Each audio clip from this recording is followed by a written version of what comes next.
95 పెన్షనర్లకు కనీస పెన్షన్ 5,000 రూపాయలు అమలు చేయాలని ఈపీఎస్ 95 పెన్షనర్స్ వెల్ఫేర్ అసోసియేషన్ రాష్ట్ర కన్వీనర్ ఐ ముత్యాలు డిమాండ్ చేశారు. ఈపీఎస్ పెన్షన్ కు డీఏ కలపాలని, ఆయుష్మాన్ భారత్ పథకం ద్వారా వైద్య సౌకర్యం కల్పించాలని, ఇతర సమస్యలు పరిష్కరించాలని మంగళవారం జీవీఎంసీ గాంధీ విగ్రహం దగ్గర నిరసన చేపట్టారు. సందర్భంగా మాట్లాడుతూ పెన్షనర్ల సమస్యల పరిష్కారానికి దేశవ్యాప్తంగా కలెక్టరేట్ల వద్ద నిరసన చేపట్టాలని పిలుపు ఇచ్చామని, అందులో భాగంగానే అన్ని జిల్లా కేంద్రాల్లో నిరసన చేపడుతున్నామన్నారు. నిరసన అనంతరం కలెక్టర్ల ద్వారా ప్రధానమంత్రి మోదీకి వినతి పత్రాలను అందజేస్తున్నామని తెలిపారు.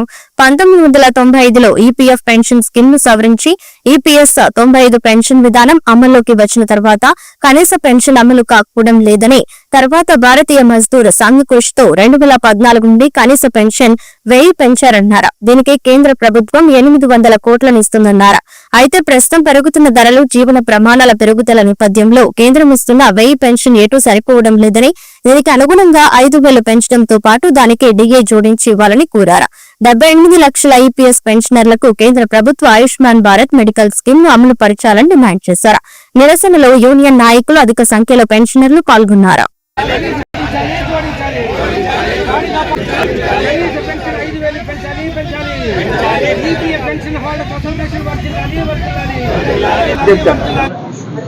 ఎంవి సన్యాసి నాయుడు, రాష్ట్ర ప్రధాన కార్యదర్శి, భారతీయ మజ్దూర్ సంఘ్. ఈపీఎస్ 95 1995లో ప్రారంభించినప్పుడు ఈపీఎస్ పెన్షన్ కనీసం అన్నది నిర్ణయం చేయడం జరగలేదు. భారతీయ మజ్దూర్ సంఘ్ అలాగే ఇతర కార్మిక సంఘాలు సుదీర్ఘ పోరాటం తర్వాత 2014లో ఆ కనీస పెన్షన్ ని 5,000 రూపాయలు పెంచారు.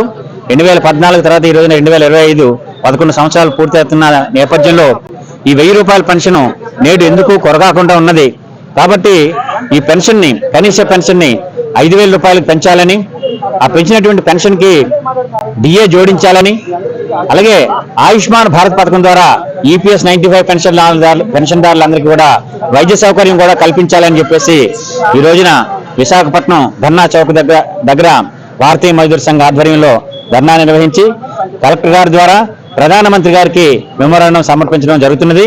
ఈ యొక్క నిర్ణయము గత ఫిబ్రవరిలో 10-11 తేదీల్లో గౌహతిలో జరిగినటువంటి కేంద్ర కార్యసమితిలో తీసుకున్న నిర్ణయము ఈ రోజున దేశవ్యాప్తంగా అన్ని జిల్లా కలెక్టర్ కార్యాలయాల ద్వారా ధర్నా నిర్వహించి ప్రధానమంత్రికి మెమోరాండం సమర్పించాలని చెప్పేసి అక్కడ నిర్ణయం చేసుకున్నాము. దానిలో భాగంగా విశాఖపట్నంలో కూడా మేము చేస్తున్నాము. దీంట్లో ఆర్టీసీ, బిహెచ్ఎల్, అలాగే ship yard, steel plant, port, ఇతర ప్రభుత్వ, ప్రైవేట్ రంగ సంస్థల కార్మికులు, డాక్యార్డు వాళ్ళు, అలాగే ప్రభుత్వ రంగ ఇతర కార్మికులందరూ కూడా పాల్గొంటున్నారు. ఇప్పుడు మేము కలెక్టర్ గారికి వెళ్ళి మెమోరాండం సమర్పించడం జరుగుతుంది.